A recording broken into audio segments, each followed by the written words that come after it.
Using Bernoulli's principle, we have one more device, and that is your Venturi tube. So Venturi tube, the usage is that it can measure fluid speed. So let's have a look. See, basically, say we have a pipe and we want to understand the fluid speed in that, basically. Okay, at what pace the fluid is flowing in that pipe. So what we can do is we can connect this Venturi tube. So we have a pipe, right? Connected to this is something called as Venturi tube. So this is the basic structure. It has the same opening. And then what happens is there's a taper down, and then you have a small tube, and this increases again, this and this, and you have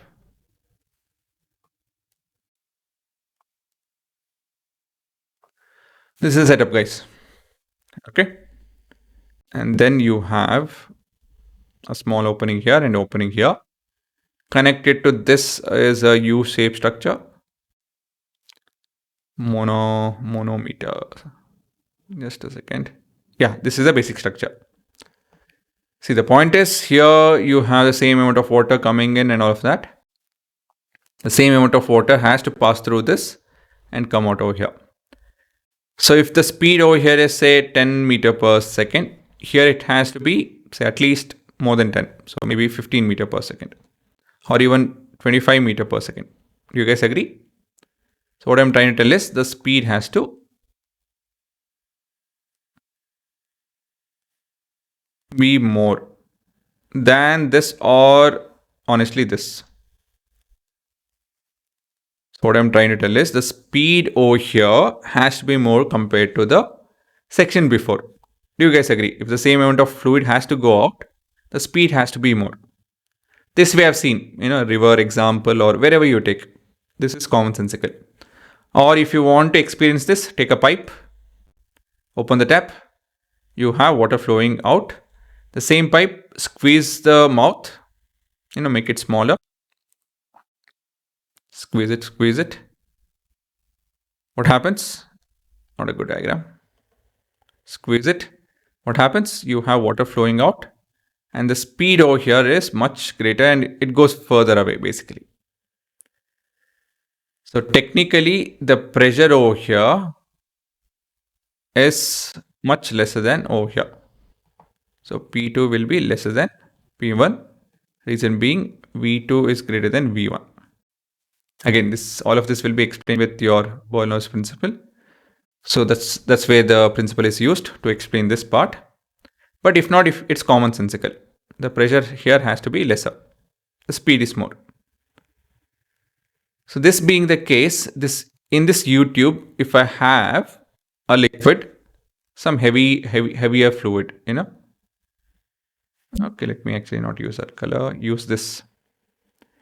Initially, when there is, say there is constant flow and all of that,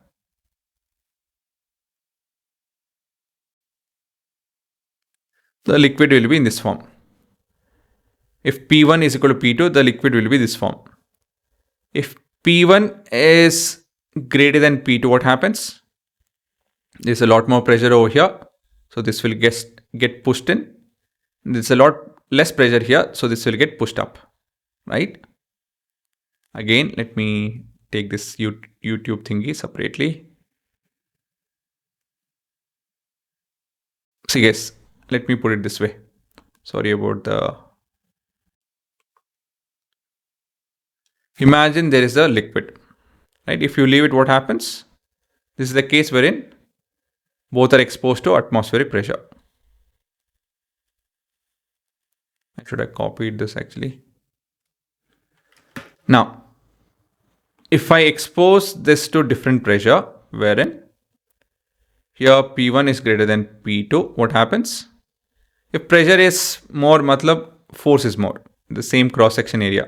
So since the area is more, since the area is same, the force here is more than force over here. what will happen to the liquid? Here the liquid will go down and here the liquid will go up. You guys agree? Here the liquid will be in the same level.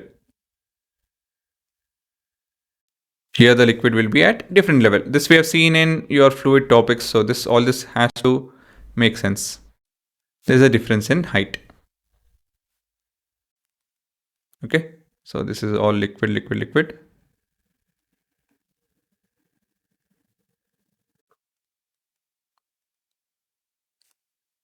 Here too there is liquid, but here the liquid is at the same level.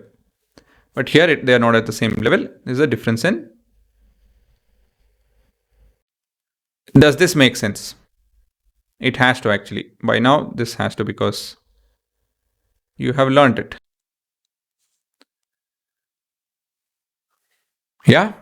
So I hope you guys understand, relate this, all the things that you have learned before.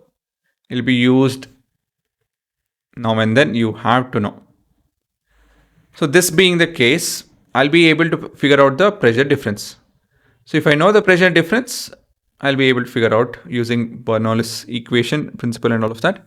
I'll be able to figure out the velocity at point 1 using all of this setup.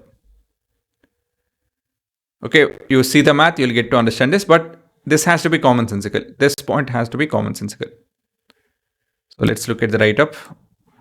So Venturi tube, it helps, it's a simple device that is used to measure fluid speed.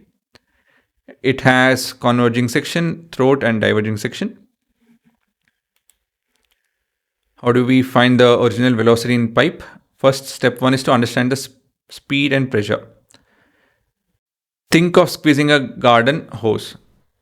The water speeds up in the narrow part. Increase in the speed in the narrow section causes the fluid's pressure to drop. Venturi tube works the same way. In the narrow throat, the fluid speed increases and its pressure drops significantly.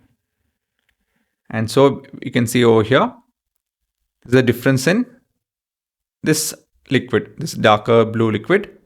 There's a difference in their height because the pressure over here is lesser than over here.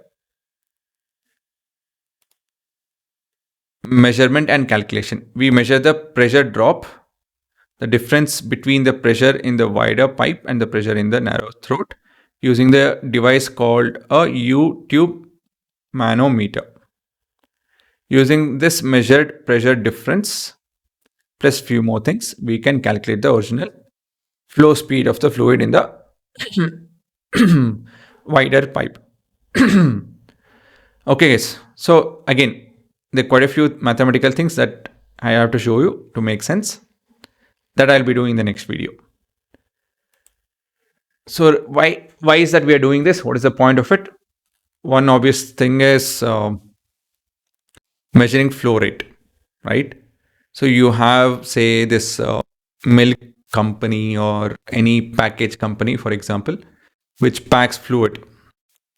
You need to measure 1 liter of milk, half a liter of milk, 1 liter of oil, 1 liter of petrol, right? You need to know what exactly, how much is being delivered. So that's one usage. Next is carburetor. This is something that I have to invest in. My vehicle's carburetor is not working that well. So I can smell sometimes petrol. It's not working proper. And it's pretty costly. Okay, so carburetor in engine, that uses this concept and principle and device. Aircraft wing. Okay, so small note.